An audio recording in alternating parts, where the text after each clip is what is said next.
আমরা সবাই নামাজি হয়ে যাই, এক ওয়াক্ত নামাজ ছাড়েন না, এক ওয়াক্ত নামাজ কাজা করবেন না, এক ওয়াক্ত নামাজ কাজা করবেন না। বাবা লাগেন, ভাই লাগেন, স্টেজে আসেন, পায়ে ধরতে বলেন, তাও ধরতে রাজি আছে। নামাজ ছাড়েন না, দুনিয়ার সব কিছুর সাথে আপোষ করেন, নামাজের সাথে আপোষ করেন না, এক ওয়াক্ত নামাজ ছাড়েন না। বিশ্বাস করেন, নামাজ যদি আপনি ছেড়ে দেন, আল্লাহ আপনি নামাজ ছেড়ে দিলে আর কবে আপনি আল্লাহরে রাজি করবেন বলেন? আমি আপনাদের সামনে 15টা উপকারিতা বলবো নামাজের। কয়টা? একটু মন দিয়ে শুনেন। 1 নাম্বার, আবু দাউদ শরীফের 4986 নাম্বার হাদিস। নবীজির এক সাহাবা, উনি বলেন, ইনতালাক্তু আনা ওয়া আবি ইলা সিহরিন লানা মিনাল আনসার। আমি আর আমার বাবা আনসারী শ্বশুর বাড়িতে গেলাম। নাউদুহু, আমার আনসারী শ্বশুর, ওই শ্বশুরকে আমি দেখতে গেলাম, অসুস্থ শ্বশুরকে সুস্থতা করার জন্য গেলাম, সেবা শুশ্রূষা করার জন্য গেলাম। যাওয়ার পর তার সামনে আমরা বসা। হাদরাতিস সালাহ, নামাজের সময় যখন হয়ে যায়, আমরা সুস্থ মানুষ অসুস্থ মানুষের সামনে বলা, এক একজন এক এক কথা বলতেছি আমরা। নামাজের সময় যখন হয়ে যায়, আমার শ্বশুর পরিবারের কাউকে ডাক দিয়ে বললেন, ইতুনি বিল ওযু, ওযুর পানি আনো।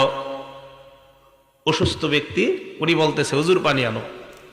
লিউসাল্লিয়া ফাস্তারিহা, ওযুর পানি আনো, ওযু করে আমি নামাজ আদায় করে প্রশান্তি অর্জন করতে চাই। কে বলতেছে? সুস্থরা না অসুস্থ ব্যক্তি? তো উনি বলেন, ফানকারনা যালিকা আলাই, আমরা তাকে বললাম, আরে আপনি এই মুহূর্তে নামাজ তো একটু বিলম্বে পড়লেও সমস্যা নেই, আপনি তো অসুস্থ। সাহাবা জবাব দিলেন, নামাজের সময় আর বিলম্ব করতে পারি না। সাহাবা বললেন, আমি আল্লাহ নবীকে বলতে শুনলাম, আল্লাহ নবী হযরতে বেলালকে বলছে, বেলাল কুম, তুমি দাঁড়াও, ফাকিম, আযান দাও, ইকামত দাও, ফারিহনা বিসসালাহ, আযান ইকামতের মাধ্যমে নামাজ দাঁড়ানোর ব্যবস্থা করো, নামাজের মাধ্যমে আমাদেরকে প্রশান্ত হওয়ার ব্যবস্থা করে দাও। নবীজি বললেন, নামাজের মাধ্যমে আমাদেরকে শান্তির ব্যবস্থা করো। বেলাল তুমি আযান দাও, আর আযান দিলে নামাজ পড়বো, নামাজের মাধ্যমে শান্তির ব্যবস্থা করো। এখন আমি আপনাদেরকে বলি, আমার নবী বলছেন নামাজে শান্তি, আমি আপনি মানুষরা বলছি অন্য কোথাও শান্তি। মানুষের কথা মানবো না আমাদের নবীজির কথা মানবো? তাহলে নামাজের মাধ্যমে আমরা শান্তি অর্জন করার চেষ্টা করবো। আল্লাহ তৌফিক দান করেন। আজকে আপনাদের সবার থেকে আমি একটা কথা নিব, আগে হাদিসটা বলি এরপর কথাটা নিব। আবু দাউদ শরীফের 1319 নাম্বার হাদিস। আন্না নবিয়্য সাল্লাল্লাহু আলাইহি ওয়াসাল্লাম কানা ইযা হাযাবাহু আমরুন, আল্লাহ নবীর যখন কোনো পেরেশানি আসতো, ফাজা ইলাস সালাত, দ্রুত নামাজের দিকে দৌড়ায় যাইতেন, অথবা আরেক বর্ণনায় সাল্লাল্লাহু নবী নামাজের মধ্যে দাঁড়ায় যাইতেন। হাদিসের মাধ্যমে আমরা ওষুধ শিখতে পারলাম, যখনই আমাদের কোনো পেরেশানি আছে, প্রথমে কোনো আলেমকে বলবো না, ইমামকে বলবো না, খতিবকে বলবো না, মাকে বলবো না, বাবাকে বলবো না, পীর সাহেবকে বলবো না। পেরেশানি আসছে, আমার নবী সর্বপ্রথম নামাজে দাঁড়াইছে। আমাদের প্রথম কাজ পেরেশানি আসার পর কি করা? বাস। এরপর বলেন, নামাজ আগে পড়েন 2 রাকাত নফল, অথবা যত রাকাত পারেন পড়েন, পড়ে আল্লাহরে বলার পর ইমাম সাহেবরে বলেন, খতিব সাহেবরে বলেন, মারে বলেন, বাবারে বলেন, প্রথমে বিষয়টা আল্লাহর সাথে শেয়ার করেন। সুবহানাল্লাহ। এটা আমাদের নবীজি আমাদেরকে শিখিয়ে দিয়েছেন। আমাদের নবীজি কোনো পেরেশানিতে পড়ছে তো সর্বপ্রথম নামাজ পড়ছে। আমি আপনাদের সবার কাছে জানতে চাই, বলেন আমাদের যেই কোনো পেরেশানি, ব্যবসায়ী পেরেশানি, মেয়েটা বিয়ে দিচ্ছে দেরি হচ্ছে, এই পেরেশানি, যেই কোনো পেরেশানি, বলেন সর্বপ্রথম আমরা কি করব? নামাজ পড়ব। আল্লাহ আমাদেরকে তৌফিক দান করেন। এ হলো 1 নাম্বার, নামাজ শান্তি। 2 নাম্বার, নামাজের উপকারিতা। নামাজ হলো আলো, নূর। কোন কালো মানুষ যদি নামাজ পড়ে, আল্লাহ তাকে আলোকিত বানায় দেয়। আবার বলছি, কোন কালো মানুষ যদি নামাজ পড়ে, আল্লাহ তাকে আলোকিত বানায় দেয়। সুন্দর মানুষ নামাজ পড়লে আল্লাহ তারে আরো সুন্দর বানায় দিবে। মুসলিম শরীফের 422 নাম্বার হাদিস। ক্বালা রাসূলুল্লাহ সাল্লাল্লাহু আলাইহি ওয়াসাল্লাম, আল্লাহ নবী বলেন, আত-তুহুরু শাত্রুল ঈমান, পবিত্রতা ঈমানের অঙ্গ। ওয়াল হামদুলিল্লাহি তামলাউল মিজান, পড়েন আমার সাথে আলহামদুলিল্লাহ। এই যে আমরা যারা আলহামদুলিল্লাহ পড়লাম, আল্লাহ নবী বলেন, তোমাদের প্রত্যেকের জন্য মিজানের পাল্লাটা নেকি দ্বারা পরিপূর্ণ হয়ে যায়। পড়েন তো আবার আলহামদুলিল্লাহ। এটা আমাদের নবীজি বলছেন। তুমি বিশ্বাস করেন, যতবার বলবেন ততবার মিজানের পাল্লা আল্লাহ ভরে দেয়। এরপর নবী বলেন সুবহানাল্লাহ আলহামদুলিল্লাহ তামলাআন মা বাইনাস সামাওয়াতি ওয়াল আরদ। এবার পড়েন সুবহানাল্লাহ আলহামদুলিল্লাহ, মানে দুইটা একসাথে। আগে পড়ছেন শুধু আলহামদুলিল্লাহ, এখন পড়লেন সুবহানাল্লাহ আলহামদুলিল্লাহ। আল্লাহ নবী বলেন তামলাআন মা বাইনাস সামাওয়াতি ওয়াল আরদ, আসমান জমিনের মাঝে যেই জায়গাটা, এই জায়গা নেকি দ্বারা পরিপূর্ণ হয়ে যায়। এরপর আল্লাহ নবী বলেন সালাতু নূর, নামাজ হলো আলো। নামাজ এটা কেমন আলো? আল্লাহ বলেন ইয়াউমা তারাল মুমিনিনা ওয়াল মুমিনাতি ইয়াসআ নূরুহুম বাইনা আইদিহিম ওয়া বিআইমানিহিম। কিয়ামতের ময়দানে ঈমানদার নারী পুরুষকে আপনি দেখবেন, তারা যখন কিয়ামতের ময়দানে হাঁটে তাদের সামনে নূর, পিছনে নূর। হারিকেন যেমন ভাবে দেখেন, এই যে লাইট, মাঝখানে একটা আলো অথবা হারিকেন মাঝখানে একটা আলো। কিয়ামতের ময়দানে ঈমানদার নারী পুরুষকে যখন দেখবেন, দেখার পর বুঝতে পারবেন সামনে আলো পিছনে আলো, কমপ্লিট একটা নূরের প্যাকেটের মধ্যে ঈমানদার কিয়ামতের ময়দানে হেঁটে বেড়ায়। তাহলে এই আলো বাড়াইতে হবে কিভাবে? নামাজ। বলেন তো এই আলো বাড়াইতে হবে কিভাবে? নামাজ। পড়ব তো নামাজ ইনশাআল্লাহ। আল্লাহ আমাদের সকলকে নামাজের মাধ্যমে আলোকিত জীবন গড়ার তৌফিক দান করেন। একটা কিতাব আছে নাম মুসনাদ আহমদ, হাদিসের কিতাব, 10 নম্বর খণ্ড 83 নম্বর পৃষ্ঠা। নবীজি 5 ওয়াক্ত নামাজের কথা আলোচনা করে বলেন, মান হাফাযা আলাইহা, যারা 5 ওয়াক্ত নামাজ নিয়মিত আদায় করবে। বলেন কয় ওয়াক্ত? ফজর সহ না ফজর ছাড়া? 5 ওয়াক্ত নামাজ যারা নিয়মিত আদায় করবে, 3টা পুরস্কার নবী বলেন। 1 নম্বর কানাত লাহু নূর, এই ব্যক্তি দুনিয়াতেও আলোকিত হবে, কিয়ামতের ময়দানেও আলোকিত। 2 নম্বর বুরহানা, কিয়ামতের ময়দানে আমি আপনি যখন দাঁড়াবো, এই নামাজ আল্লাহর কাছে প্রমাণ হিসাবে উপস্থিত হয়ে যাবে। 3 নম্বর নাজাত ইয়াউমাল কিয়ামা, কিয়ামতের ময়দানে জাহান্নাম থেকে মুক্তির সনদ হিসাবে নামাজ আল্লাহর দরবারে দাঁড়িয়ে যায়। ভাই নামাজ ছাড়েন না, 1 ওয়াক্ত নামাজ ছাড়বেন না। আজকে আমাদের মাহফিল শোনার খুব আগ্রহ, কিন্তু নামাজ পড়ার এই পরিমাণ আগ্রহ আমাদের নাই। এবং এই জায়গায় আশাবাদী সবাই নামাজ পড়ছেন, কিন্তু যদি বলি কারা পড়েন নাই তাও লোক পাওয়া যাবে, কিন্তু হাত তুলেন না। কিন্তু দেখেন আমাদের দেশে সবচাইতে যে জিনিসটার আগ্রহ কম, সেটা হলো যত কাজ আছে সব আমরা আগ্রহী। হুজুর মিষ্টি বিলান, আগ্রহী আছি। জিলাপি বিলান, আগ্রহী। বিরিয়ানি দেন, আগ্রহী। সিন্নি দেন, আগ্রহী। মাহফিল করেন, আগ্রহী। মাহফিলে টাকা দিব, আগ্রহী। শুধুমাত্র নামাজে দেখেন না। আল্লাহ আমাদের সকলকে নিয়মিত নামাজ পড়ার তৌফিক দান করেন। পানি দিও।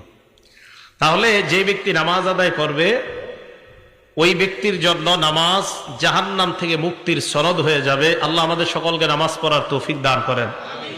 3 নম্বর নামাজের উপকারিতা, এই কথাটা ভালোভাবে শোনেন। হাদিসের কিতাবের নাম সহিহুল জামে, হাদিস নাম্বার 2573 নম্বর হাদিস। ক্বালা রাসূলুল্লাহ সাল্লাল্লাহু আলাইহি ওয়াসাল্লাম, আল্লাহ নবী বলেন, আউয়ালু মা ইউহাসাবু বিহিল আবদু ইয়াউমাল কিয়ামাতিস সালাহ। কিয়ামতের ময়দানে সর্বপ্রথম আপনার ইবাদতের মধ্যে নামাজের হিসাব হবে। আল্লাহ নবী বলেন, ফাইন সলাহাত, নামাজ যদি আপনার সঠিক হয়, সলাহা সাইরু আমালি, অন্যান্য আমলগুলা সঠিক। আবার বলছি, ওয়া ইন ফাসাদাত, নামাজ যদি আপনার অশুদ্ধ হয়ে যায়, ফাসাদাত সাইরু আমালিহি, আপনার অন্যান্য আমল সব অশুদ্ধ বলে বিবেচিত হবে। কিয়ামতের ময়দানে আপনার সর্বপ্রথম হিসাব হবে নামাজের। ইবাদতের ক্ষেত্রে আপনার নামাজ যদি শুদ্ধ হয়, অন্যান্যগুলা একটু ভুল টুল থাকলেও আল্লাহ শুদ্ধ করে দিবেন।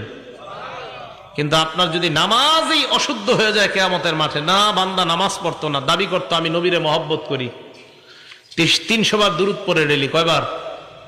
দুরূদ শরীফ পড়া ভালো না খারাপ? ভালো, কিন্তু নামাজ পড়ে না। উনি বলে যে আমি, আমার ভিতরে নবীর প্রেম আছে, কিন্তু নামাজ পড়ে না। তো এই লোক কিয়ামতের ময়দানে সর্বপ্রথম নামাজের হিসাব হবে। নামাজ যদি শুদ্ধ হয়, তার সব শুদ্ধ। আল্লাহ আমাদেরকে প্রতিনিয়ত 5 ওয়াক্ত নামাজ পড়ার তৌফিক দান করেন। নামাজ পড়বে নিয়মিত 5 ওয়াক্ত, আল্লাহ নিজ জিম্মায় তাকে জান্নাতে প্রবেশ করাবেন। দলিল আবু দাউদ শরীফ কিতাবের নাম, হাদিস নাম্বার 1420 নাম্বার হাদিস। ক্বালা রাসূলুল্লাহ সাল্লাল্লাহু আলাইহি ওয়াসাল্লাম, আল্লাহ নবী বলেন খামসু সালাওয়াত কাতাবাহুন্নাল্লাহু আলাল ইবাদ, 5 ওয়াক্ত নামাজ বান্দাদের উপর আল্লাহ ফরজ করেছেন। মান জাআ বিহিন্না, যেই ব্যক্তি 5 ওয়াক্ত নামাজ নিয়মিত আদায় করবে, লাম ইউদাইয়্যি মিনহুন্না শাইআ, 1 ওয়াক্ত নামাজও নষ্ট করবে না, ইস্তিগফাফান বিহাক্কিহিন্না, নামাজের প্রতি অবহেলা অবজ্ঞা করে 1 ওয়াক্ত নামাজও নষ্ট করবে না। অবহেলা অবজ্ঞা কাকে বলা হয় ভালো করে শুনেন। আপনার বিবি আপনাকে বলল যাও নামাজে যাও, আপনি বললেন বারবার তুমি পেট পেট কইরো না, এত বেডের করবা না, বিবি আপনারে নামাজ যাইতে কয়, আপনি কোন থামো তো, এই যে থামো তো বললেন মানে অবজ্ঞা অবহেলা নামাজ। কোন আলেম আপনাকে নামাজের দাওয়াত দিল, আপনি বললেন আরে যান এত লেকচার দিয়েন না, জানতো মানে অবজ্ঞা অবহেলা। তাবলিগের লোকেরা আপনারা দাওয়াত দিতে গেছে, তা আপনি তখন বললেন কি আর জানতো প্রত্যেক সোমবার আইসা খালি ডিস্টার্ব করেন, মানে গাছের 3 সোমবার বা শুক্রবার এত জ্বালান কিনলে, তার মানে নামাজের প্রতি আপনার অবহেলা অবজ্ঞা। বিসমিল্লাহ, আল্লাহুম্মা লাকাল হামদু ওয়া লাকাশ শুকরু। নামাজের প্রতি যদি আপনার অবহেলা থাকে অবজ্ঞা থাকে, তাহলে কিন্তু খুব অবস্থা খারাপ হয়ে যাবে। নবীজি বলেন 5 ওয়াক্ত নামাজ যারা আদায় করবে অবহেলা অবজ্ঞা করবে না 1 ওয়াক্ত নামাজের ব্যাপারে। ফজর নামাজের সময় কোন মুসলমান এই কথা বলবে না থুর এই নামাজটা না হইলে কি হইতো, 4 ওয়াক্ত তো ঠিক আছে, ফজরটা না হইলে কি হইতো, অবহেলা এমন কেউ বলবে না। 5 ওয়াক্ত নামাজ যারা নিয়মিত আদায় করবে, কানা লাহু আহদুন ইনদাল্লাহি আইয়ুদখিলাহুল জান্নাহ, আল্লাহর ওয়াদা 5 ওয়াক্ত নামাজ করে আমার কাছে তুমি আসো, আমি নিজ জিম্মায় তোমাকে জান্নাতের প্রবেশ করায়া দিব। নামাজ নিয়ে কবরে যান, আপনার কবর আলোকিত হবে। নামাজ ছাড়া কবরে যান না, ঝামেলায় পড়বেন। নামাজ ছাড়া কবরে গেলে মাটি 2 পাশ থেকে আপনাকে এমন ভাবে চাপ দিবে, আপনার এই বুকের হাড্ডিগুলা একটা আরেকটার ভিতরে ঢুকবে। নামাজ ছাড়া কবরে যান না ভাইও, নামাজ ছাড়া কবরে যান না। আল্লাহ আমাদের সকলকে 5 ওয়াক্ত নামাজ পড়ার তৌফিক দান করেন। উপকারিতা নাম্বার 5, আমারে আপনারে আল্লাহ সৃষ্টি করছে অস্থিরতা দিয়া, অস্থিরতা। সূরা মাআরিজের 19 থেকে 23 নম্বর আয়াতে আল্লাহ বলেন ইন্নাল ইনসানা খুলিকা হালুআ, মানুষকে সৃষ্টি করা হয়েছে অস্থির করে, মানুষ সৃষ্টিগতভাবে অস্থির, মানুষ জন্মগতভাবে তার মধ্যে অস্থিরতা কাজ করে। আল্লাহ পাক রব্বুল আলামিন বলেন ইযা মাসসাহুশ শাররু ইযা মাসসাহুশ শাররু জাজুআ, মানুষকে যখন কোনো অকল্যাণ স্পর্শ করে, জাজুআ মানুষ উৎকণ্ঠিত হয়ে পড়ে। খারাপ সময় আসছে আপনার, তখন আপনার কিছুই ভালো লাগে না। ওয়া ইযা মাসসাহুল খায়রু মানুআ, তাকে যদি কোনো কল্যাণ স্পর্শ করে, যদি টাকা পয়সা হয়ে যায়, 5-10 তলা বাড়ি হয়ে যায়, মানুআ তখন কৃপণ হয়ে যায়, দিতে চায় না। টাকা পয়সা হয়ে গেলে দিতে চায় না। তবে দেখেন 1 অস্থির, 2 উৎকণ্ঠিত, 3 কৃপণ। আল্লাহ বলেন ইল্লাল মুসাল্লিন আল্লাযীনা আলা সালাতিহিম দাঈমুন, যারা নিয়মিত নামাজ আদায় করে তাদের মাঝে এই 3টা স্বভাব থাকবে না। নামাজি যদি টাকাওয়ালা হয়, নামাজি যদি অর্থওয়ালা হয়, নামাজি যদি টাকাওয়ালা কোটি কোটি টাকার মালিক হয়ে যায়, আল্লাহ বলেন তার মধ্যে অস্থিরতা কাজ করবে না, উৎকণ্ঠা ভাব কাজ করবে না। যাকাত আদায় করলে কোনো ক্ষতি হওয়ার চিন্তা তার মধ্যে থাকবে না, কারণ সে নিয়মিত নামাজ পড়ে। নামাজ যে ব্যক্তি নিয়মিত পড়বে, তার 1 কোটি টাকা যাকাত যদি আসে, সে চিন্তা করবে না যাকাত আসছে, আল্লাহ টাকা দিছে, 1 কোটি টাকা যাকাত আসছে, তো কি হয়েছে 1 কোটি আমি দিয়ে দিব। কে যে নিয়মিত নামাজ পড়বে তার মধ্যে এই পেরেশানিও আসবে না, 1 কোটি টাকা এটা নামাজের ভিতরে এটা আসবে না। আরে আমি তো এরকম মানুষ চিনি যিনি 5 কোটি 10 কোটি 1000 কোটি টাকা যাকাত দেয়, এমনও মানুষ আছে, তাদের মধ্যে এটা কাজই করে না। কেন কেন নামাজ পড়ে নিয়মিত, এই নামাজ তার অন্তরের মধ্যে এই জাতীয় চিন্তা আনায় না। 1 কোটি টাকা তুমি যাকাত দিয়ে দিবা, এই চিন্তা তার মাঝে আসে না। কেন? সে জানে যে আল্লাহ আমারে দিছে, যাকাত আসছে, দিয়ে দিব আমি, বাস, এটা টেনশনের কি আছে। তাহলে নামাজি ব্যক্তি অস্থিরতা কাজ করে না তার মধ্যে। আল্লাহ আমাদের সকলকে নিয়মিত নামাজ পড়ার তৌফিক দান করেন। 6 নাম্বার, ইন্নাস সালাতা তানহা আনিল ফাহশাই ওয়াল মুনকার, যে ব্যক্তি নামাজ নিয়মিত আদায় করে অশ্লীলতা অপছন্দনীয় কাজ থেকে নামাজ তাকে হেফাজত করে নেয়। এটা একটু বুঝেন। এই আয়াত নিয়ে সবার অভিযোগ আছে, বিশেষ করে যুবকদেরও, এলাকার অনেক মুরব্বীদের অভিযোগ আছে। সূরা আনকাবুতের 45 নম্বর আয়াতে আল্লাহ বলেন নিশ্চয়ই নামাজ অশ্লীলতা থেকে মুক্তি দেয়। মানুষের আয়াত নিয়ে অভিযোগ না, মানুষের অভিযোগ নিজেদেরকে নিয়ে, যে হুজুর আপনারা বলেন নামাজ নাকি অশ্লীল কাজ থেকে বাধা দেয়। কই আমার ছেলে তো ডেলি নামাজ পড়ে, এরপরেও তো সে ফিরতেছে না, বলে না? আমার ছেলে ডেলি নামাজ পড়ে, তারপরেও তো সে ফিরতেছে না। আপনার ছেলে নামাজ পড়ে ডেলি, জানেন আপনি? কয় না, ডেলি না পড়লেও জুমাটা পড়ে তো, এক জুমা থেকে আরেক জুমা। তখন কথা কি হয়ে গেল? ফিরে গেল। কয় জুমাটা পড়ে, এক জুমা থেকে আরেক জুমা তো পরে তো হুজুর, এক জুমা আরেক জুমা, মাঝখানে কি ওই জুমাগুলা তারে ভালো কাজ করাইতে পারে না? বুঝেন, কোন মানুষ যদি নিয়মিত 5 ওয়াক্ত নামাজ পড়ে, ভালো করে 5 ওয়াক্ত নামাজ পড়তে অন্তত 1.5 ঘন্টা সময় লাগবে, মোটামুটি ভাবে যদি পড়েন 5 ওয়াক্ত নামাজ 1.5 ঘন্টা। আচ্ছা বলেন তো, 6 দিনে 1.5 ঘন্টা করে হলে কয় ঘন্টা হয়? 9 ঘন্টা। 6 দিনে 9 ঘন্টা আপনি অশ্লীলতা থেকে মুক্ত আছেন, কারণ 9 ঘন্টা আপনি মসজিদে, ওই জায়গায় আপনি গুনাহ করবেন না, এই যে নামাজ আপনারে বাঁচাইতেছে। আচ্ছা আজকে এশার নামাজ আপনি পড়তে আসলেন, খুব মন দিয়ে শোনেন। 25 মিনিটে এশার নামাজটা বললেন, পড়ার পর গেট দিয়ে যখন আপনি বের হবেন, একজন মুরব্বী আপনাকে বলে, ভাই একটু তালিমের মধ্যে বসো, বসার পর এরপর তুমি বের হবা। আপনার বন্ধু মসজিদের বাহিরে দাঁড়ায় আছে, কোথায় জানি আপনাকে নিয়ে যাবে। আপনার পছন্দ হইতেছে না, কিন্তু এলাকার চাচা মুরব্বী, মুরব্বীর কথাও আপনি ফেলতে পারতেছেন না। এই চিন্তায় আপনি তালিমের মধ্যে বসে গেলেন। বসে যাওয়ার পর আপনার মন না চাইতেও আপনি আরো 25 মিনিট বসলেন, নামাজ পড়লেন 25 মিনিট, আপনার মন না চাইলেও তালিমে বসলেন 25, কত হলো? দরজা দিয়ে বের হওয়ার সময় ইমাম সাহেবের সাথে সাক্ষাৎ, আরে আব্দুর রহমান তুমি আজকে এতক্ষণ মসজিদে, কেমন আছো, কি অবস্থা? বন্ধু কিন্তু বাইরে দাঁড়ায় আছে। হুজুর ভালো তো। ইমাম সাহেব আরো 10 মিনিট নসিহত করছে, কয় ঘন্টা হয়ে গেল? এই 1 ঘন্টা কিন্তু আপনি চাইলেও গুনাহ করতে পারেন নাই। নামাজ আপনাকে অশ্লীলতা থেকে বাধা দেয়। আপনি নামাজ পড়েন, আপনি নিয়মিত পড়েন, কিভাবে যে আপনাকে বাধা দিবে আপনি চিন্তাও করতে পারবেন না। তাহলে বলেন তো, নামাজ যতক্ষণ আমরা মসজিদে আছি, অন্তত ততক্ষণ তো একটা ছেলে মসজিদে তার মোবাইলে সিনেমা দেখবে না, নাটক দেখবে না, তার মানে নামাজ তাকে অশ্লীলতা থেকে বাধা দেয়। তাহলে আল্লাহ আমাদেরকে এইভাবে যদি নিয়মিত আমরা নামাজ পড়তে পারি, এক সময় দেখবেন এই নামাজ আমাদেরকে অপছন্দনীয় আর অশ্লীলতা থেকে বাধা দিতে দিতে আল্লাহর ওলির খাতায় আমাদের নাম আল্লাহ লিখে দিবেন। এই গেল 6 নাম্বার। 7 নাম্বারটা একটু মন দিয়ে শুনেন, নামাজ আপনার আগের জিন্দেগির সব গুনাহ মাফ করে দেয়। বিসমিল্লাহ। এই ব্যাপারে আপনাদের সামনে আমি 5টা হাদিস বলি। 1 নাম্বার, মুসলিম শরীফের 428 নাম্বার হাদিস। এই হাদিসে রাসূল আকরাম সাল্লাল্লাহু আলাইহি সাল্লামের সাহাবা উসমান গনি রাদিয়াল্লাহু তাআলা আনহুর গোলাম, উনি বলেন, سمعت عثمان بن عفان رضي الله تعالى عنه وهو بفناء المسجد فجاءه المؤذن عند العصر। উসমান গনি রাদিয়াল্লাহু তাআলা আন আসরের নামাজের সময় মসজিদ চত্বরের মধ্যে আছে, মুয়াজ্জিন সাহেব আসছে ওনাকে ডাকার জন্য, আসরের নামাজ পড়ানোর জন্য মুয়াজ্জিন সাহেব আসছে। আসার পর কয়, হুজুর আসরের সময় হয়ে গিয়েছে, তাড়াতাড়ি মসজিদে চলেন, নামাজ পড়াবেন। হযরতে উসমান ওযুর পানি আনলেন, আনার পর নামাজের জন্য ওযু করলেন, এরপর বললেন, আমি তোমাদেরকে আল্লাহর কসম একটা হাদিস এখন শোনাবো।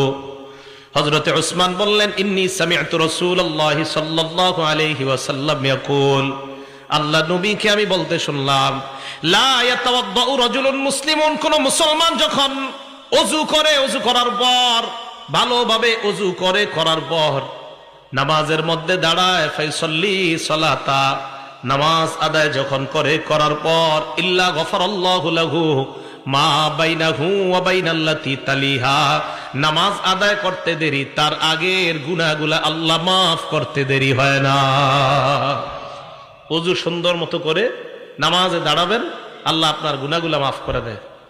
মুসলিম শরীফের 431 নম্বর হাদিসে হযরত উসমান গনি আরেকটা বর্ণনা বলেন, মা মিন ইমরিইম মুসলিমিন, কোন মুসলমান যখন ইহসিনু ওযু আহা, সুন্দরভাবে ওযু করে, ফরজের নামাজ সময় হওয়ার পর, ফজর না ফরজ, ফজর না ফরজ, ফরজ নামাজ উপস্থিত হয়ে যাওয়ার পর, বলেন তো ফজর না ফরজ? তাহলে ফজর, জোহর, আসর, মাগরিব, এশা সবগুলা ফরজ নামাজ উপস্থিত হয়ে যাওয়ার পর সুন্দরভাবে ওযু করে, ওযু করার পর নামাজ পড়ে, রুকু সেজদা সুন্দরভাবে করে, তাহলে ব্যবসায়ী ব্যবসার মধ্যে দোকানে বসা, ফরজ নামাজের সময় হয়ে গেছে। চাকরিজীবী তার চাকরি স্থলে বসা, ফরজ নামাজের সময় হয়ে গেছে। আমি আপনি আমরা যার যার পেশার মধ্যে আমরা জড়িত, ওই সময় নামাজের সময় হয়ে গিয়েছে। কৃষক তার কৃষি কাজ করার সময়, জোহরের সময় হয়ে যায়, ফায়ুহসিনু উযুআহা, সুন্দরভাবে ওযু করে, ওযু করার পর নামাজ আদায় করে, হযরত উসমান বলেন কানাত কাফফারাতান লিমা ক্বাবলাহা মিনাজ যুনুব, এই নামাজ তার আগের সমস্ত গুনাহের কাফফারা হয়ে যায়। মালাম ইউতি কাবীরা, তবে কবিরা গুনাহ করবেন না। জোরে বলেন কি গুনাহ? আরো জোরে। কবিরা গুনাহ চিনেন নি কারে কয়? হ্যাঁ, একটু শোনেন। বুখারী শরীফের 2653 নম্বর হাদিস, 2653। ক্বালা রাসূলুল্লাহ সাল্লাল্লাহু আলাইহি ওয়াসাল্লাম, আল্লাহর নবী বলেন আল কাবাইর, কবিরা গুনাহ হলো আল ইশরাকু বিল্লাহ, এক নাম্বার আল্লাহর সাথে শিরিক করা। 2 নাম্বার ওয়া উকুকুল ওয়ালিদাইন, পিতা মাতার নাফরমানি করা। 3 নাম্বার ওয়া কতলুন নাফসি, কাউকে অন্যায়ভাবে হত্যা করা। 4 নাম্বার ওয়াল ইয়ামিনুল গুমুস, মিথ্যা শপথ করা। কি শপথ? মিথ্যা শপথ কারে কয় বুঝেননি? একটু বলি দেখেন। আপনি দোকানে শাটার লাগাইতেছেন, সোয়েটার বিক্রি করেন, আপনি বন্ধু আসছে, আইসা কয় তোর ভাতিজির জন্য একটা সোয়েটার লাগবে, তাড়াতাড়ি আগামীকাল বেড়াইতে যাবে, সুন্দর একটা গর্জিয়াস সোয়েটার দে। তো বাস খুলছে, খোলার পরে সুন্দর একটা সোয়েটার দিছে। সোয়েটার দেওয়ার পর কয় কত? অন্যদের থাকি 900, তুই 850 দে। তো দেওয়ার সময় কয় আর কইস না দোস্ত, মানুষ যা করে ঠিক মতো দামটাও দেয় না, কিনা দামটাও দেয় না। তোরে কইতেছে আল্লাহর কসম, এটা 800 টাকা দেখি না, তোর থেকে 50 টাকা লাভ করছে। সদরঘাটে খুঁজে দেখা যায় এটার দাম 300। কত? যদি হয় আর কি এরকম। এই যে মিথ্যা শপথ করলেন, আল্লাহর কাছে দাঁড়ানোর জন্য তৈরি হয়ে যান। বুখারী হাদিস নাম্বার 893। আল্লাহর সামনে আপনি দাঁড়াইতে হবে। আপনি মিথ্যা কথা বইলা আপনার পণ্য আপনি বিক্রি করলেন, কি এরকম হয় কিনা? না হইলে তো নাই, হয় কিনা? হইলে তো এটা গুনাহ। যদি না হয় মাশাআল্লাহ, আপনারা সব আল্লাহর ওলি। কিন্তু যদি এটা না হয়, বরং মিথ্যা কথা বইলা শপথ করে আপনি যদি পণ্য বিক্রি করেন, তা আল্লাহর সামনে দাঁড়ানোর জন্য প্রস্তুত হয়ে যান যে তুমি তোমার ইনকামটা কিভাবে করছো আমার একটু বলো। বিসমিল্লাহ। 4 নাম্বার মিথ্যা শপথ করা। 5 নাম্বার শাহাদাতুজ জুর, মিথ্যা সাক্ষী দেওয়া। মিথ্যা সাক্ষী এমন একটা সাক্ষী যেই সাক্ষীর মাধ্যমে অপরাধী হয়ে যায়, অপরাধী নিরপরাধ হয়ে যায়। 5টা কবিরা গুনার কথা আমরা জানলাম। এবার আপনাদের সামনে আমি 10টা এমন গুনাহের কথা বলবো, এর মধ্যে 7টা হলো গুনাহ, পরের 3টা, মোট 10টা। শেষের 3টা হলো এমন যে 3টা যদি না করেন গুনাহ। কিতাবের নাম মুসনাদ আহমদ, হাদিস নাম্বার 22075 নাম্বার হাদিসের বর্ণনা। মুআয ইবনে জাবাল রাদিয়াল্লাহু তাআলা আনহুর বর্ণনা, তিনি বলেন আওসানি রাসূলুল্লাহ বিআশারি কালিমাত, আল্লাহ নবী আমাকে 10টা উপদেশ দিয়েছে। গণবেন, বলেন নবীজি কয়টা উপদেশ দিয়েছে? আমারে আপনারে সবাইরে কয়টা উপদেশ? 1 নাম্বার লা তুশরিক বিল্লাহি শাইআ ওয়া ইন কুতিলতা ওয়া হুররিকতা, আল্লাহর সাথে শিরিক করবা না, যদিও তোমাকে হত্যা করা হয়, যদিও তোমাকে জ্বালিয়ে দেওয়া হয়। বলেন, হত্যা করা হয়, জ্বালিয়ে দেওয়া হয়, আল্লাহর সাথে কি করা যাবে না? আল্লাহর সাথে শিরিক চিনেননি কারে কয়? গরু জবাই করছেন, জবাই করার সময় বললেন আব্দুল কাদের জিলানীর নামে জবাই করলাম, এটা কি শিরিক? গরু জবাই করার সময় বললেন মুহাম্মাদুর রাসূলুল্লাহ সাল্লাল্লাহু আলাইহি ওয়াসাল্লামের নামে জবাই করলাম, শিরিক। কি বলেন তো? শিরিক। যেই শিরিক করে তার উপরে আল্লাহ পাক রব্বুল আলামিন অভিশাপ দেয়। মুসলিম শরীফ হাদিস নাম্বার 5018 নাম্বার হাদিস। এই হাদিসে রাসূল আকরাম সাল্লাল্লাহু আলাইহি সাল্লাম বলেন লানাল্লাহু মান লাআনা ওয়ালিদা, ওই ব্যক্তিকে আল্লাহ অভিশাপ দেয় যেই ব্যক্তি তার মা বাবারে অভিশাপ দেয়। কোন সন্তান যদি তার বাবাকে বলে আপনার মতো বাবা না হইলে আমার অনেক ভালো হইতো, এই ছেলের আল্লাহ অভিশাপ দেয়। কোন ছেলে যদি তার মাকে বলে তুমি আমার মা না হইয়া অন্য কেউ মা হইলে ভালো হইতো, এই সন্তানকে আল্লাহ অভিশাপ দেয়। আসেনি এমন সন্তান? 2 নাম্বার লাআনাল্লাহু মান যাবাহা লিগাইরিল্লাহ, ওই ব্যক্তিকে আল্লাহ অভিশাপ দেয় যেই ব্যক্তি পশু আল্লাহ ছাড়া অন্যের নামে জবাই করে। হুজুর 7 নামে কোরবানি দেন, আজকে থেকে বাংলার কোয়েন না। হুজুর 7 নামে কোরবানি দেন, এটা আর বলবেন না। হুজুর 3 নামে কোরবানি দেন, আর বলবেন না। বলেন আমার সাথে 7 জনের পক্ষ থেকে, সবাই বলেন 7 জনের পক্ষ থেকে, 3 জনের পক্ষ থেকে, 4 জনের পক্ষ থেকে, আল্লাহর নামে। তাহলে 7 নামে না 7 জনের পক্ষ থেকে? নামে কার? এই ভুলগুলা কোরবানির সময় আর করেন না। একজনে ছুরি নিয়ে দাঁড়ায় দেখো হুজুর 7 নামে, আর বললেন না এটা হুজুর 7 জনের পক্ষ থেকে আল্লাহর নামে। মনে থাকবে তো?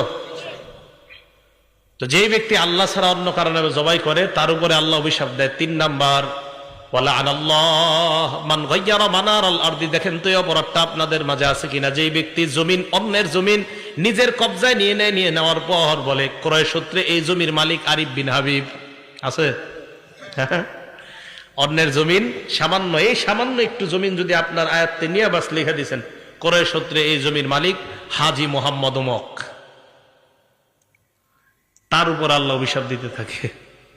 আল্লাহ 24 ঘন্টা তার উপর অভিশাপ চলতে থাকে। সে হজ করছে 50 বার। কয়বার? এই হজ করা অবস্থা অভিশাপ চলতেছে, আরেকজনের জমি মেরে হজ করতেছে। এগুলো 3 নাম্বার। 4 নাম্বার ওয়ালা'নাল্লাহ মান আওয়া মুহদিসা। যে ব্যক্তি কোন বেদআতিকে আশ্রয় দেয় ওই ব্যক্তিকে আল্লাহ অভিশাপ দেয়। আপনাদের এলাকায় সালাগাই দিয়ে এক ব্যক্তি ঘুরতেছে, হঠাৎ আপনারা মনে করলেন লোকটা সালাগাই দিয়ে কেন হাঁটতেছে, মনে হয় ভিতরে কিছু আছে। চিন্তা ভাবনা কইরা তারা আপনারা পীর বানায়া দিয়ে এলাকার মধ্যে খানকা খুইলা দিলেন। আল্লাহ নবী কয় তোমার উপর আল্লাহ 24 ঘন্টা অভিশাপ দেয়, কারণ তুমি কেন বাটপারকে জায়গা দিলা।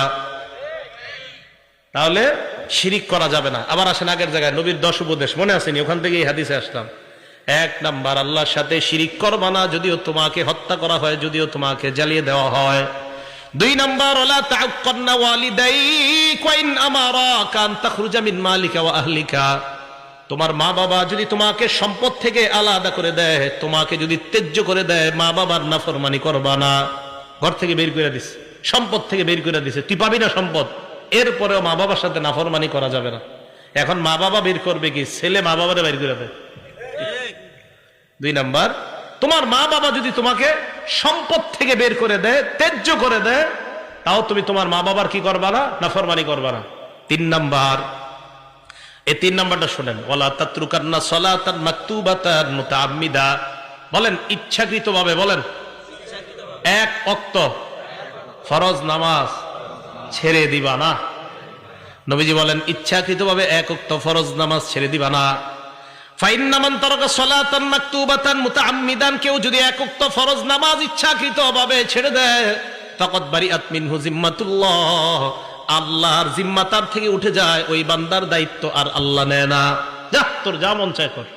1 ওয়াক্ত ফরজ নামাজ যদি কেউ, সবাই মন দিয়ে শোনেন, 1 ওয়াক্ত ফরজ নামাজ যদি কেউ ইচ্ছাকৃতভাবে ছেড়ে দেয়, তার থেকে আল্লাহ জিম্মা উঠায় নেয়, তোমার যা মন চায় করো, আমি তোমার দায়িত্ব নিচ্ছি না। ভাই কথাটা খুব খুব খুব কঠিন কথা, বালিশে মাথা লাগায় চিন্তা করেন। 1 ওয়াক্ত নামাজ ইচ্ছাকৃতভাবে ছেড়ে দিলে আল্লাহ কষ্ট পায় আপনার উপর, আল্লাহ রাগান্বিত হয়। যা তোর যা মন চায় কর, তুমি দুনিয়ার সব পারলা, আর আমার জন্য নামাজটা পড়ার সময় তোমার যত অজুহাত, আমার কাপড় ঠিক নাই, আমার এই কাজ আছে, সেই কাজ আছে। মুসলমান দুনিয়ার সব করতে পারে, নামাজের সময় হাজারো অজুহাত দাঁড় করায়। তো নবীজি বলছেন 1 ওয়াক্ত নামাজ যদি কেউ ইচ্ছাকৃতভাবে ছেড়ে দেয়, তার থেকে আল্লাহর যে একটা দায়িত্ব আছে এই বান্দার জন্য উঠে যায়। তো যা মন চায় কর। তাহলে 3 নাম্বার, ওয়াদা করা যায় 1 ওয়াক্ত নামাজ ইচ্ছাকৃতভাবে স্বেচ্ছায় সজ্ঞানে আর ছাড়বো না ইনশাআল্লাহ। আল্লাহ কবুল করেন। 4 নাম্বার, আল্লাহ নবী বলেন ওয়ালা তাশরাবান্না খামরা, মদ পান করবা না, গাঁজা খাইবা না, চিপায় চুপায় ইয়াবা টানবা না। কি টানবা না? ইয়াবা, গাঁজা। চিপা চুপায় বৈশা গাঁজা টানা যাবে না, ইয়াবা টানা যাবে না, মদ পান করা যাবে না। ফাইন্নাহু রাসু কুল্লি ফাহিশা, মাদক সমস্ত অশ্লীলতার দরজা খুলে দেয়। 5 নাম্বার, ইয়াকা ওয়াল মাসিয়া, গুনাহ থেকে বাঁচো, নাফরমানি থেকে বাঁচো। ফাইন্না বিল মাসিয়াতি হাল্লা সাখাতুল্লাহ, নাফরমানির মাধ্যমে আল্লাহর গজব দুনিয়াতে নেমে আসে। নাফরমানির কারণে আল্লাহর গজব দুনিয়াতে আসে। আমাদের বাংলাদেশের লোকেরা কি কয় জানেন? আল্লাহ আপনি করোনা না, আরো বেশি কিছু দেন, এরপরে আমরা নাফরমানি ছাড়বো না। আরো ভয়ঙ্কর কিছু দেন, আপনি যা মন চায় দেন, নাফরমানি ছাড়বো না। এর প্রমাণ এই গজবের পরেও আমাদের দেশে কিভাবে কোন দেশের নর্তুকি আইনা নাচানো হয়, যে আরো বড় গজব দেন, আপনি আরো বড় গজব দেন, সমস্যা নাই, আল্লাহ সমস্যা নেই। আর গজব যে আরো বড় আসবে, এটা আবু দাউদ শরীফের 4019 নম্বর হাদিসে নবী বলে দিছে, গজব আরো আসবে, অপেক্ষা করেন। হ্যাঁ বলছি, নবীজি বলছেন, আবু দাউদের 4019 নম্বর হাদিস, ইবনে মাজা, আবু দাউদ না, ইবনে মাজার 4019 নম্বর হাদিসে নবী বলছে গজব আরো আসবে আমাদের দেশে, অপেক্ষা করতে হবে আমাদের। কি নবীজি বলছে, কোন দেশের মধ্যে যখন মানুষ ঘোষণা দিয়ে অশ্লীলতা করে, কি দিয়ে? ঘোষণা দিয়ে, প্রকাশ্যে ঘোষণা দিয়ে যখন অশ্লীলতা করবে কোন দেশের মানুষ, ওই দেশে ওয়াল আউজাউল্লাতী লাম তাকুন মাযাত ফি আসলাফিহিমুল্লাযীনা মাযাউ, এমন এমন গজব আসবে যেই গজবের নাম অতীতের মানুষ কখনো শুনে নাই। করোনার নাম মানুষ শুনে নাই, ওমিক্রনের নাম মানুষ শুনে নাই, সিডর আইলার নাম মানুষ শুনে নাই। তাহলে একের পরে এক নামে এমন নামে গজব আসবে যে নাম আগে দুনিয়াতে ছিল না। এই জন্য দেখেন করোনার কারণে কত কোটি কোটি মানুষ বেকার হয়ে গেল। এরপরে কিভাবে এমন গজবের কাজ করা হয় যে কাজের কারণে গজব আসে। আমি তো মনে করেছিলাম করোনার পরে আমাদের দেশে 90% মানুষ মনে হয় নামাজি হয়ে যাবে, তাদের ধ্যান ধারণা সব পাল্টায় যাবে, কিন্তু না, গজবের ইলেকট্রনিক মিডিয়া আমাদের এই যুব সমাজ সহ পুরা বাংলাদেশ সহ গোটা দুনিয়াটাকে ধ্বংসের দ্বার প্রান্তে নিয়ে গেছে। গজব আরো দেও আল্লাহ, সমস্যা নাই, আরো অপরাধ করবো আমরা, তুমি দেও যেমন চায়। মানুষের ভাবসাব এমন অপরাধের। ওয়াইয়াকা ওয়াল মাসিয়া, 5 নাম্বার নবীজি উপদেশ দিলেন, নাফরমানি কইরো না। নাফরমানির কারণে আল্লাহর গজব আসে। মুসনাদে আহমদ একটা কিতাবের নাম, এই কিতাবের 26,638 নাম্বার হাদিসে নবীজি বলছেন, ইজা জহারাতিল মাআসি ফি কওমিন, কোন এলাকায় যখন নাফরমানি ব্যাপকভাবে হবে, আম্মাহুমুল্লাহু বিআযাবিন মিন ইনদিহি, ওই এলাকার ভালো খারাপ সবার উপর আল্লাহ গজব দিবে। ভালো খারাপ সবার উপর। সাহাবারা কয়, হুজুর ভালো মানুষের উপর কেন দিবে? নবীজি বলেন, গজব আসবে যখন ভালো খারাপ দেখবে না, সবার উপর আসবে গজব। করোনায় ভালো মানুষ মারা গেছে না? ভালো মানুষও মারা গেছে, তাহলে গজব আসবে সবার উপর। নবীজি বলেন, কিয়ামতের ময়দানে ভালো মানুষগুলাকে আল্লাহ আলাদা করে জান্নাত দিয়ে দিবেন। তো বলতেছিলাম 5 নাম্বার উপদেশ, নাফরমানি থেকে বাঁচো। 6 নাম্বার, ওয়া ইয়্যাকা ওয়াল ফিরার মিনাজ যাহফি ওয়া ইন হালাকান নাস, জিহাদের ময়দানে সবাই যদি ধ্বংস হয়ে যায়, তুমি জিহাদের ময়দান থেকে পলায়ন করবা না। 7 নাম্বার, ইযা আসাবান নাস মাউতুন, কোন এলাকার মধ্যে যদি মহামারী লেগে যায়, ওয়া আনতা ফীহিম ফাসবুত, ওই এলাকার মধ্যে যদি তুমি থাকো, ওই এলাকা থেকে পালাবা না, ওই এলাকার মধ্যে তুমি অবস্থান করো। কোন এলাকায় মহামারী লাগছে, ওই এলাকা থেকে তুমি পালাও না, সেখানেই থাকো। বিসমিল্লাহ। বিশ্ব স্বাস্থ্য সংস্থা ঘোষণা দিল, সারা পৃথিবীতে লকডাউন দিল, আর বলল কি, যে যেখানে আছে সেখান থেকে যেন বের না হয়। এটা বিশ্ব স্বাস্থ্য সংস্থার ঘোষণা কিছুদিন আগে। আমাদের নবী 1500 বছর আগে বলে দিছে এই ঘোষণা। তার মানে মুসলমানদের পক্ষ থেকে আমরা দাবি জানাই, ও অমুসলমান সম্প্রদায় যারা আছেন, পুরা পৃথিবীতে এই ঘোষণা আপনারাও মেনে নেন। আমাদের নবী মানুষদের মধ্যে সবচেয়ে শ্রেষ্ঠ গবেষক ছিলেন। না হয় কিভাবে বলে দিলেন, যেই দেশে মহামারী লাগবে সেখানেই থাকো, সেখান থেকে বের হয়েও না। বিশ্ব স্বাস্থ্য সংস্থা এখন কইছে, আমাদের নবী 1500 বছর আগে কইছে। 7 নাম্বার, যেখানে মহামারী লাগে সেখানে থাকো, বের হয়েও না। 8, 9, 10 নাম্বারটা মন দিয়ে শুনেন সব অভিভাবকরা। 8 নাম্বার, আনফিক আলা ইয়ালিকা মিন তাওলিকা, তুমি তোমার সামর্থ্য অনুযায়ী, সাধ্য অনুযায়ী পরিবারের উপর খরচ করবা।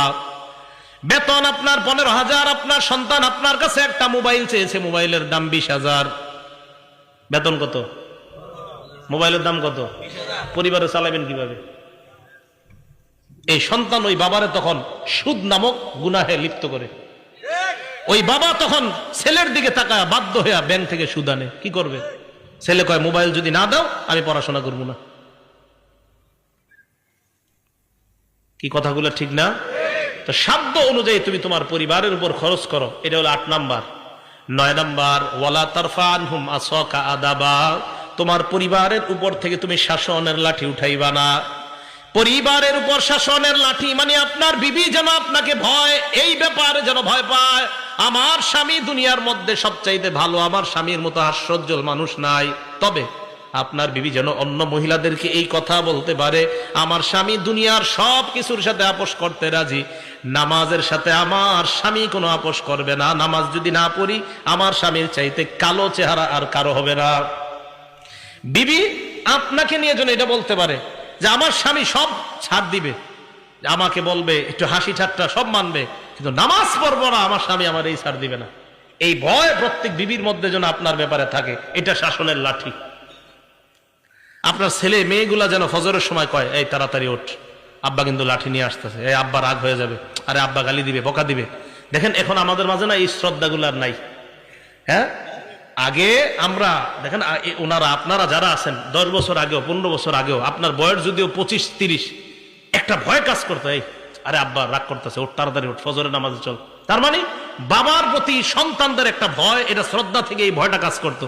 আমেরিকার বিশাল বড় বড় লোক হয়ে যাওয়ার পরেও সন্তান বাবার সামনে যখন আসতো, একদম বিড়ালের মতো নিচে দিয়ে তাকায় দেয়, কারণ আমার সামনে যিনি, উনি আমার বাবা। আমি তার সন্তান। এই শ্রদ্ধাবোধ গুলা নাই। জানেন কেন নাই? এই মিডিয়া, এই মোবাইল আমাদের বাবা আর সন্তানের এই শ্রদ্ধার সম্পর্ক নষ্ট করে দিচ্ছে। কেন জানেন?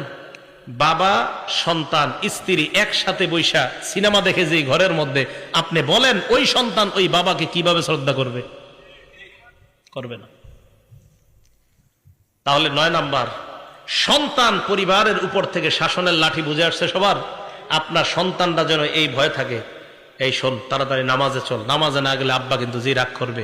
এই ভয় সন্তানদের মাঝে থাকাটা, এটা হলো শাসনের লাঠি। 10 নাম্বার, ওয়া আখিফুম ফিল্লাহি আযজা ওয়া জাল, তোমার পরিবারকে তুমি সব সময় আল্লাহর ব্যাপারে ভয় দেখাও। পরিবার যেন গুনাহ দিকে ধাবিত না হয়। তাদেরকে বলো মরণের পর 2টা ঠিকানা, একটা হলো জান্নাত আর একটা হলো জাহান্নাম। আমি আবার বলি একবারে, আপনারা দেখেন একটু মনে রাখতে পারেন কিনা। 1 নাম্বার, আল্লাহর সাথে শিরিক করা যাবে না। 2 নাম্বার, মা বাবার সাথে নাফরমানি করা যাবে না। 3 নাম্বার, ফরজ নামাজ ইচ্ছাকৃতভাবে ছেড়ে দেওয়া যাবে না। 4 নাম্বার, মাদক পান করা যাবে না। 5 নাম্বার, আল্লাহর নাফরমানি করা যাবে না। 6 নাম্বার, জিহাদ যদি কখনো ফরজ হয়ে যায়, জিহাদের ময়দান থেকে পলায়ন করা যাবে না। 7 নাম্বার, মহামারী কবলিত এলাকায় থাকলে ওই এলাকা থেকে পলায়ন করা যাবে না। 8 নাম্বার, সাধ্য অনুযায়ী পরিবারের উপর খরচ করা। 9 নাম্বার, পরিবারের উপর থেকে শাসনের লাঠি না উঠানো। 10 নাম্বার, পরিবারকে আল্লাহর ব্যাপারে ভয় দেখানো। পারলে ঘরে টানায় রাখবেন, এগুলা কাজে লাগবে। আমাদের নবীজির উপদেশ তো খুব কাজে লাগবে। দেখবেন খুব কাজে লাগবে যে আমাদের নবীর উপদেশ এগুলা। তখন আপনার ভিতরে একটা শ্রদ্ধা কাজ করে। আমি আরিফ বিন হাবিবের উপদেশ না, এগুলো নবীজির উপদেশ। এগুলো রাসূল আকরাম সাল্লাল্লাহু আলাইহি সাল্লাম আমাদেরকে বলছেন। বলেন দামি কথাগুলা না? আল্লাহ আমাদেরকে আমল করার তৌফিক দান করেন।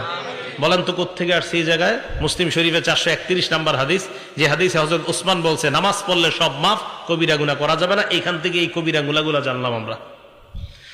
মুসলিম শরীফে 440 নাম্বার হাদিস, এই হাদিসে রাসূল আকরাম সাল্লাল্লাহু আলাইহি সাল্লাম বলেন, as-salawatul khams, 5 ওয়াক্ত নামাজ। ফজর পড়ছেন, জোহর পড়ছেন, আসর পড়ছেন, মাগরিব পড়ছেন, এশা। দেখেন নামাজ ফাঁকা, নামাজ ফাঁকা। মাঝখানে আপনার কিছু ভুলভ্রান্তি হয়ে গেছে, পরের নামাজটা পড়ার কারণে আগের গুনাহগুলা মাফ। বুঝে আসছে না সবার? এবার আল্লাহ নবী বলেন, ওয়াল জুমআতু ইলাল জুমআ, এক জুমা থেকে আরেক জুমা, মাঝখানে তুমি সালাত আদায় করছো, সব করছো, এরপরেও কিছু গুনাহ তোমার রয়ে গেছে, এখনো মাফ হয় নাই। 5 ওয়াক্ত নামাজও পড়ছেন, সব করছেন।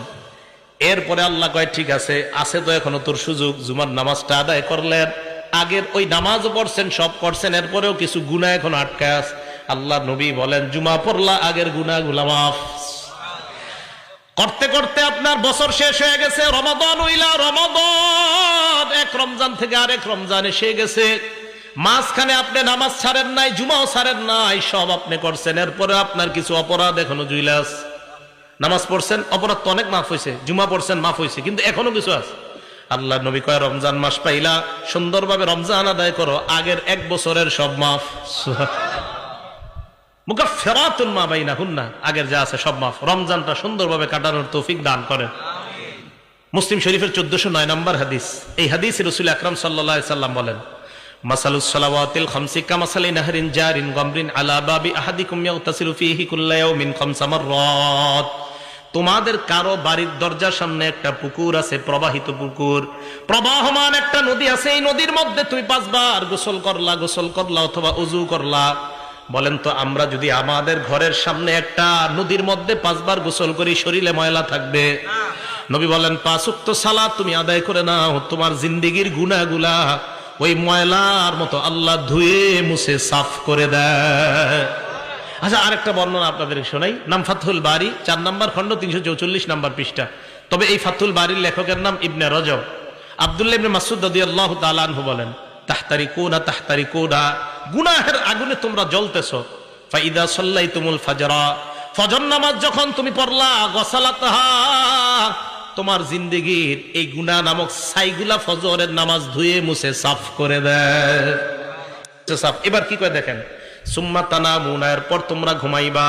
ঘুমানোর পর ফালা ইউক্তাবু আলাইকুম হাত্তা তাস্তাইখিজুন, ঘুমানোর পর তোমরা ফজর নামাজের আগ পর্যন্ত ঘুমাইলা, উঠার পর ফজরের সালাত আদায় করলা, আর তোমার আমল নামায় কোনো গুনাহ লেখা হয় না।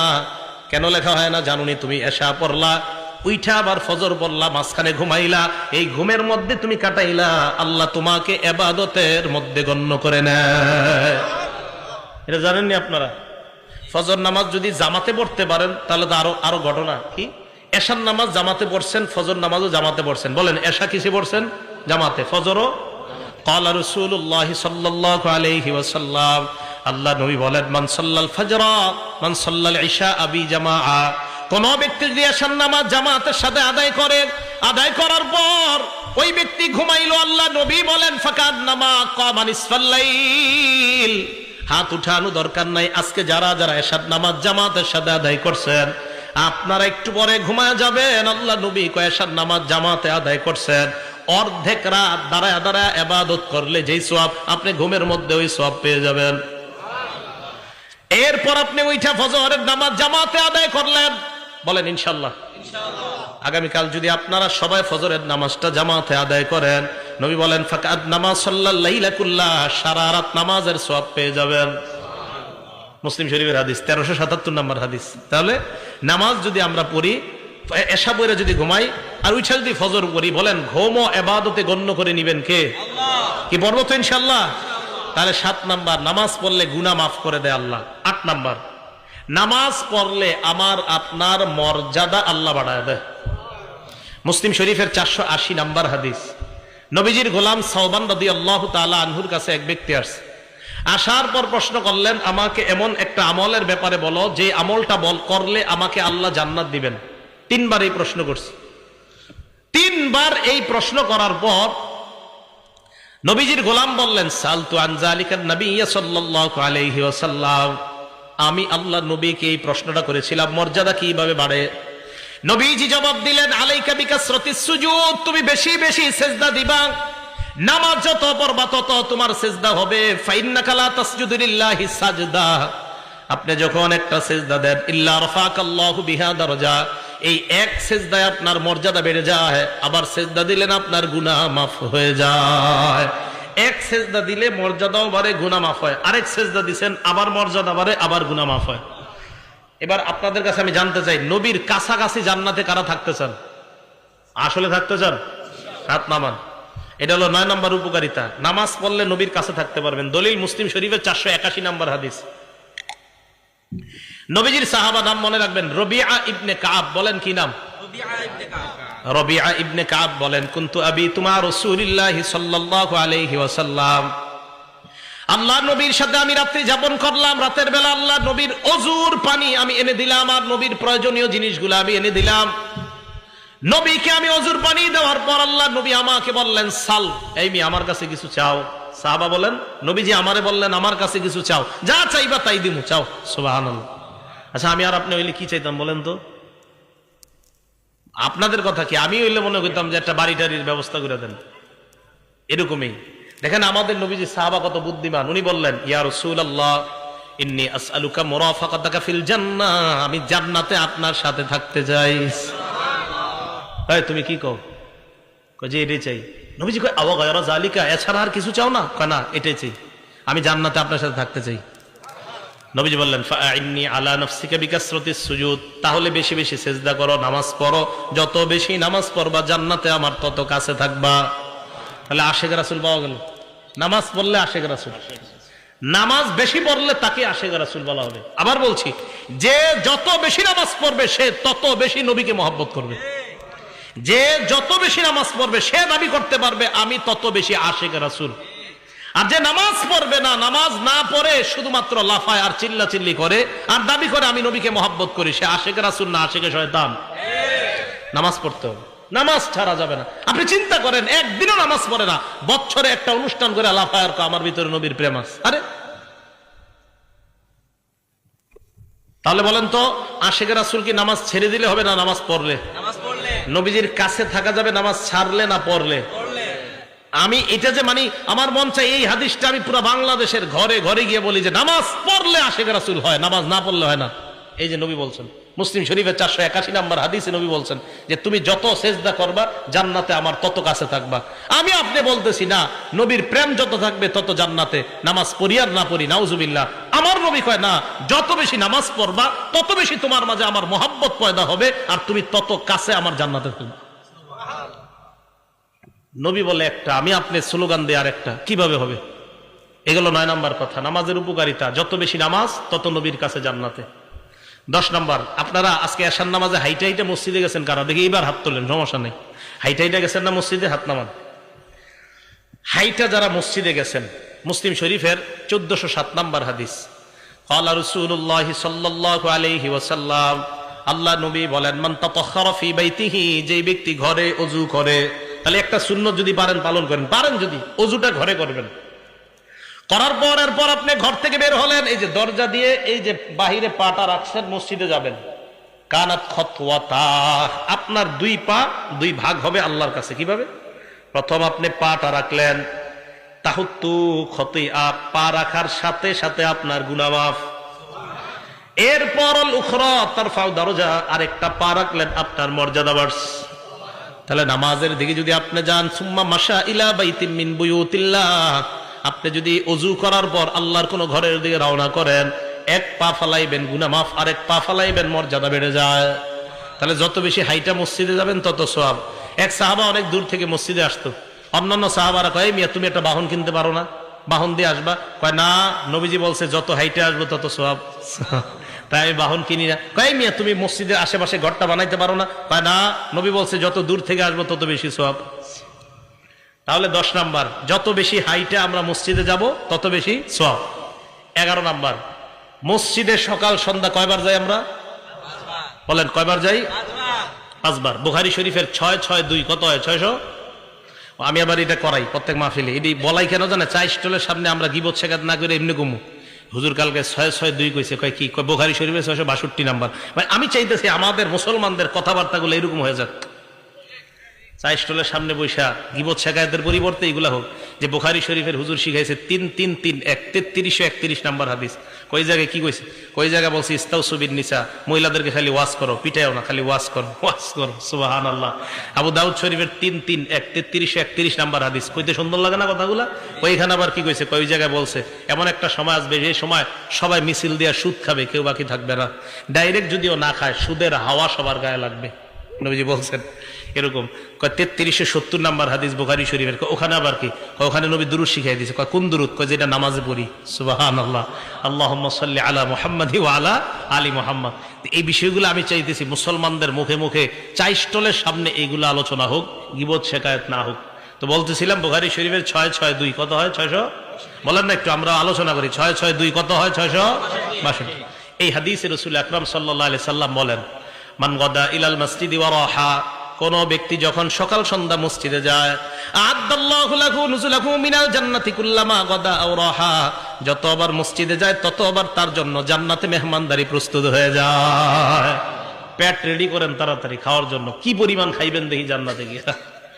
যতবার মসজিদে যাবেন ততবার মেহমানদারি। তাহলে আমরা যতবার মসজিদে যাচ্ছি, চিন্তা করেন কি পরিমাণ খানা আল্লাহ আমাদের জন্য রেডি করে রাখছে। এগুলো 11 নম্বর ফজিলত নামাজের, যে যতবার নামাজে যাবেন ততবার জান্নাতে মেহমানদারি। 12 নম্বর ফজিলত। আচ্ছা, নামাজ পড়ার পর আপনারা অনেকে বসে থাকেন না মসজিদে? সুবহানাল্লাহ, আলহামদুলিল্লাহ, লা ইলাহা ইল্লাল্লাহ, আল্লাহু আকবার, বসে বসে তাসবিহ পড়েন। আপনি তাসবিহ পড়েন না, কিচ্ছু করেন না, এমনি বসে রয়েছেন নামাজ পড়ে। আল্লাহ বসে রয়েছেন মসজিদের এক কোনায়, ওযু অবস্থায় বসে রয়েছেন, বসে বসে ঘুমাইতেছেন, ওযু অবস্থায় বসে বসে ঘুমাইতেছেন, বসে রয়েছেন, কোনো কাজ করতেছেন না। নবীজি সাল্লাল্লাহু আলাইহি সাল্লাম বলেন, বুখারী শরীফের 2119 নাম্বার হাদিস, 2119, 2119, ঠিক না? 2119, 2119। এই হাদিসে রাসূল আকরাম সাল্লাল্লাহু আলাইহি সাল্লাম বলেন, আল মালাইকাতু তুসাল্লি আলা আহাদিকুম মা দামা ফি মুসাল্লাহু আল্লাযী ইউসাল্লি ফীহি। নামাজ পড়ার পর মুসল্লি যেই জায়গায় বসে আছে, বসে থাকার পর ওই মুসল্লি যতক্ষণ মসজিদ থেকে বের না হয়, ফেরেশতারা তার জন্য আল্লাহর কাছে 2টা দোয়া করতেই থাকে। 1 নাম্বার ফেরেশতারা বলে, আল্লাহুম্মা সাল্লি আলাইহি, মাবুদ তুমি এই বান্দার উপর শান্তি নাজিল করো। মাবুদ গো, বেচারা পেরেশানি হয়ে মসজিদে বসে আছে, আল্লাহ আমরা ফেরেশতারা বলতেছি তারে তুমি শান্তি দিয়ে দাও। ভাই কিভাবে বুঝাবো আপনাদেরকে? আপনি পেরেশান হয়ে মসজিদে গিয়ে বসে রয়েছেন, ফেরেশতারা আল্লাহ রেখে, আল্লাহ তারে শান্তি দাও। সুবহানাল্লাহ। 2 নাম্বার, আল্লাহুম্মা আরহামহু, আল্লাহ তুমি তাকে তোমার রহমতের চাদর দ্বারা ঢেকে নাও। দোয়া 2টা সুন্দর না? তাহলে অস্থির কাজ করতেছে, পেরেশানিতে আছেন, মসজিদে নামাজ পড়ে একটু বসে থাকেন আর মনে মনে ভাববেন যে হুজুরে বুখারী শরীফের দলিল দিয়ে বলছে আমি মসজিদে যতক্ষণ বসে থাকবো আমার পেরেশানি দূর হওয়ার জন্য ফেরেশতারা দোয়া করবে। এগুলো 12 নম্বর উপকার। 13 নম্বর, মসজিদে যায় দেখছেন আপনাদের এলাকায় জোহর কয়টায়, 1:30 না 1:01? আচ্ছা 1:01 ধরে নিই আমরা। মসজিদে গেছেন, আপনি যাওয়ার পরে সুন্নত পড়ে দেখতেছেন 20 মিনিট বাকি আছে, বসে রয়েছেন, কোনো কাজ নাই। এই যে আপনি বসে রয়েছেন আরো 20 মিনিট বসে থাকবেন, আপনি এমনি বসে রয়েছেন, অটোমেটিক গাছের পাতার মতো আপনার গুনাহ জোরে পড়তেছে। দলিল মুসলিম শরীফের 475 নম্বর হাদিস। ক্বালা রাসূলুল্লাহ সাল্লাল্লাহু আলাইহি ওয়াসাল্লাম, আল্লাহ নবী বলেন আমি কি তোমাদেরকে এমন 3টা আমলের কথা বলবো না যে 3টা আমল করলেই তোমাদের গুনাহ অটোমেটিক মাফ হইতে থাকে। 1 নাম্বার, ইসবাগুল ওযুই আলাল মাকারিহ। তুমি অপছন্দ মানে কষ্ট হইতেছে ওযু করতে, কষ্ট, এরপরেও তুমি ওযু করা, ওযু করতে কষ্ট হইতেছে এরপরে ওযু করা। ওযু করতে কষ্ট হয়, মনে করেন এই জায়গায় একটু সমস্যা আছে, তো আপনি আস্তে ধীরে ওযু করতেছেন, কষ্ট। 1 নাম্বার কষ্ট হইল ওযু করা। 2 নাম্বার কাসরাতুল খুতা ইলাল মাসাজিদ, হাইটা বেশি বেশি মসজিদে যাওয়া। 3 নাম্বার ইন্তিজারুস সালাতি বাদাস সালাত, নামাজের অপেক্ষায় বসে থাকা। এই 3টা আমল তোমরা করতেছো, গাছের পাতার মতো গুনাহ জড়ে পড়ে যায়। এই জায়গায় গাছের পাতা শব্দটা নাই, এখানে আসছে গুনাহ জড়ে পড়ে। আরেক হাদিসে আসছে নবীজি সাল্লাল্লাহু আলাইহি সাল্লাম বের হইতেছে, সাহাবা তাকায় রইছে, তো মাথায় লাইগা গাছের পাতা জড়ে পড়তেছে, তাকায় রইছে। নবীজি বলেন কি ব্যাপার, আশ্চর্য হইতেছো, গাছের পাতা পড়তেছে? এই গাছের পাতাগুলা যেইভাবে পড়ে নামাজ পড়বা এইভাবে তোমার গুনাহগুলা ঝরে পড়ে যায়। তাহলে 13 নাম্বার আমরা জানলাম, মসজিদে গিয়া অপেক্ষা করলেও কোনো লস নাই। কিন্তু আপনারা কি করেন জানেন, 1:01টার সময় যদি 1:16 বাজে যায় অথবা 17 ইমাম সাহেব আসে না, সবাই একসাথে মিছিল দিয়া হুজুর আসে না কেন হুজুর আসে না কেন, এখন থেকে আর এটা করবেন না। কেন? যে হুজুর আসতে 2 মিনিট দেরি হইলে আমার লাভ, 2 মিনিট আরো গুনাহ ঝরবে। ঠিক আছে না? এই গেল 13। 14 নাম্বার, আবু দাউদ শরীফের 558 নম্বর হাদিস। নবীজি সাল্লাল্লাহু আলাইহি সাল্লাম বলেন, ঘর থেকে যারা উযু করে বের হয়ে মসজিদে আসবেন, আসার পর নামাজে দাঁড়াইলেন, আজরুহু কাজরিল হাজিল মুহরিম, ইহরাম বাঁধা অবস্থায় হাজী সাহেব হজ করলে যে সওয়াব আপনি ওই সওয়াব পাবেন।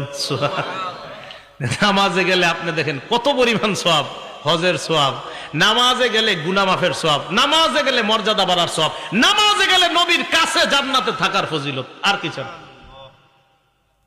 মানুষ বুঝে না, মানুষ দুনিয়ার সব করে নামাজ ছাড়া। বিশ্বাস করেন আমাদের সব সুন্দর নামাজ ছাড়া। আমরা যারা নামাজ পড়িও নামাজটা সুন্দর হয় না আমাদের। আমি আপনাদেরকে বলছি বুখারী শরীফের 757 নম্বর হাদিস দিয়া, নামাজটা যেন খুব ধীর স্থিরতার সাথে সুন্দরভাবে হয়। হবে না ইনশাআল্লাহ? অনেক সময় হয়ে গেল। 15 নাম্বার উপকারিতা, এটা কিতাব আছে আল জামিউস সগীর বা সহিহুল জামে 445 নাম্বার হাদিস। এই হাদিস আসছে, দেখেন কি মজার হাদিস। আপনারা যারা মসজিদে নামাজ পড়তে যান, যাওয়ার পর এরপরে বাসায় ফিরে আসার আগ পর্যন্ত, কানাফিস সালাতি হাত্তা ইয়ারজিআ, বাসায় ফিরে আসার আগ পর্যন্ত ওই ব্যক্তি নামাজে থাকলে যে সওয়াব, বাসায় যাওয়ার আগ পর্যন্ত, অন্য গুনাহ করেন না, এদিক সেদিক টিভিতে দাঁড়ায়েন না, নামাজে গেছেন আবার বাসায় চলে গেছেন, আল্লাহ আপনাকে বাসায় যাওয়ার আগ পর্যন্ত সওয়াব দিতেই থাকে। লস আছে? নাই। আল্লাহ পাক রব্বুল আলামিন যে কথাগুলো শুনলাম বললাম, আমাদেরকে আমল করার তৌফিক দান করেন। আপনারা কম মানুষ হওয়া সত্ত্বেও আমি আলোচনা অনেক বেশি করছি, অথচ আমি অনেক মানুষের মাঝেও 65 মিনিটের বেশি আলোচনা করি না, কিন্তু কেন জানি করে ফেলছি। আল্লাহ পাক রব্বুল আলামিন আমাদের সকলকে যা শুনলাম বললাম, ভাইও আমরা নামাজি হয়ে যাই। আজকে একজন নামাজি হয়ে যান, মানুষ কম বেশি কোনো ব্যাপার না, একজন নামাজি হয়ে যান, মাহফিল কবুল, মাহফিল কবুল হয়ে যাবে। নামাজি হয়ে যান, মাহফিল কবুল।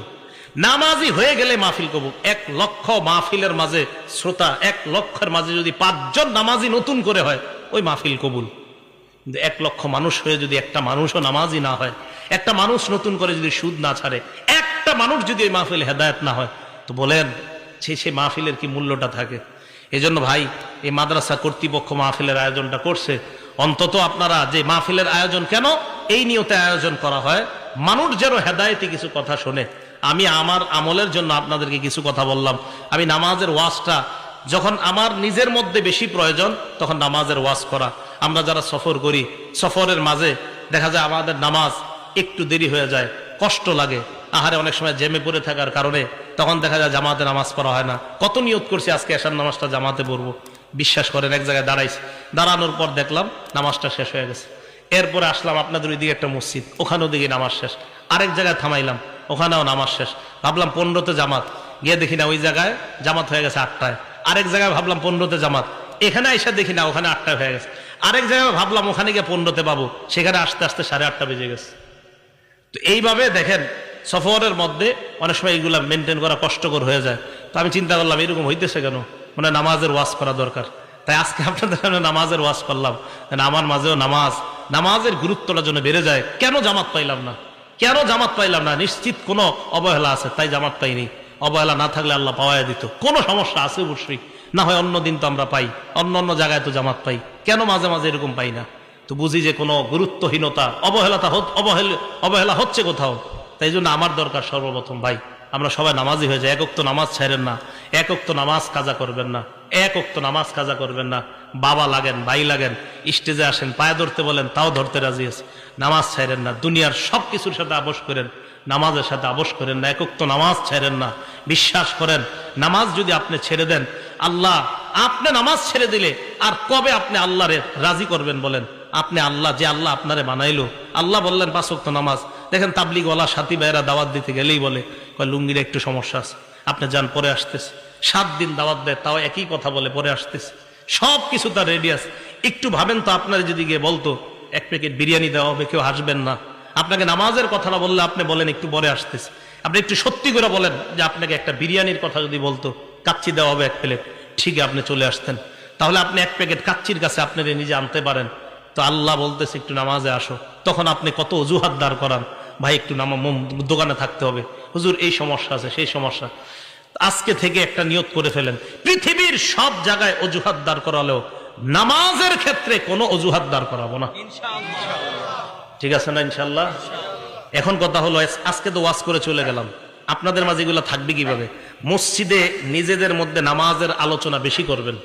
নিজেদের মাঝে যখন নামাজের আলোচনা বেশি হবে, চা দোকানের সামনে নামাজের আলোচনা বেশি হবে, ক্ষেতের পাশে 2 জন দাঁড়ায় গল্প করতেছেন, যখন নামাজের আলোচনা বেশি হবে, দেখবেন যেই জিনিস আপনার মাঝে কম আমলের ক্ষেত্রে ওইটার আলোচনা বাড়াইয়া দিবেন, আমল শুরু হয়ে যাবে ইনশাআল্লাহ। তো দেখবেন যদি যে আমার মাঝে মনে নামাজের গুরুত্ব একটু কম, তখন নামাজের আলোচনা বেশি আরেকজনের সাথে করবেন। আসেন মুরব্বী, একটু নামাজের ব্যাপারে আপনি আমারে কিছু শিখান, আমি আপনারে কিছু শিখাই। তো দেখবেন নতুন করে নামাজের প্রতি আবার জজবা তৈরি হইতেছে। আল্লাহ পাক রব্বুল আলামিন আমাদের সকলকে, এলাকার নারী পুরুষ সকলকে আল্লাহ 5 ওয়াক্ত নামাজ সময় মতো যেন পড়তে পারে আল্লাহ তৌফিক দান করেন। আমিন। ওয়া আখিরু দাওয়ানা আনিল হামদুলিল্লাহি রাব্বিল আলামিন।